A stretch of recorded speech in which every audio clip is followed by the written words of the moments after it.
जो प्राणी किसी के खेत का नुकसान करने के लिए जानवरों को खुला छोड़ देता है, ध्यान रखना, पशुओं को खुला छोड़ देता है, वह प्राणी घोर नरक में वास करता है।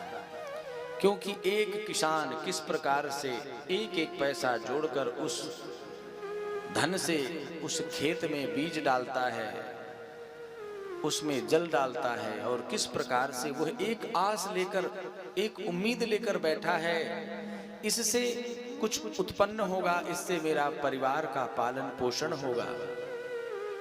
और जो प्राणी ऐसे किसानों के ऊपर अत्याचार करते हैं, जानवरों को छोड़ते हैं, ध्यान रखना, आप लोग भी अपने जीवन में बहुत सारे ऐसे देखे होंगे।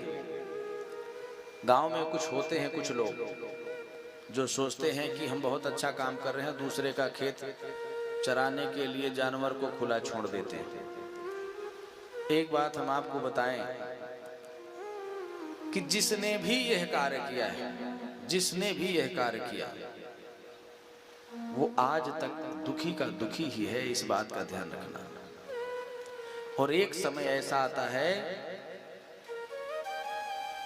कि उसका वंश ही उसे खा जाता है, ये ध्यान रखना। इतना बड़ा श्राप लगता है एक किसान का, किस प्रकार से वो खून पसीने की मेहनत से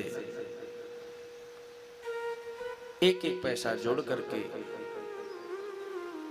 खेत की पैदावार के लिए अनाज बोता है, और जब बाद में पता चलता है कि उसमें ओला पड़ गया, कुछ हो गया, सूखा हो गया, किसान का बेचारे का जो उसने जुताई कराई, उस जुताई का भी पैसा नहीं निकला, सिंचाई का भी नहीं निकला, बीज का भी नहीं निकला, सोचो उसकी अंतरात्मा को कितना बड़ा कष्ट होता होगा।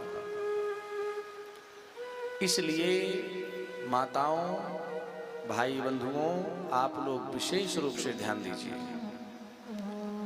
गौ की सेवा से सभी देवताओं की सेवा हो जाती है। जिस प्राणी को धन की लालसा हो, जिसके घर में क्लेश होता हो, रोज दिन प्रतिदिन लड़ाई झगड़े होते हो, जिस घर में बच्चे बड़ों का अपमान करते हो, ऐसे घरों में गौ की सेवा करनी चाहिए। अब आजकल तो सब पक्का घर हो गया है। पहले के समय में गाय के गोबर से लिपाई होती थी। गाय के गोबर में लक्ष्मी का वास होता है। तो पहले के समय में माताएं लोग बड़ी मेहनत से और पूरे घर को गाय के गोबर से लीपती पोतती थी, घर से कभी लक्ष्मी जाती नहीं थी।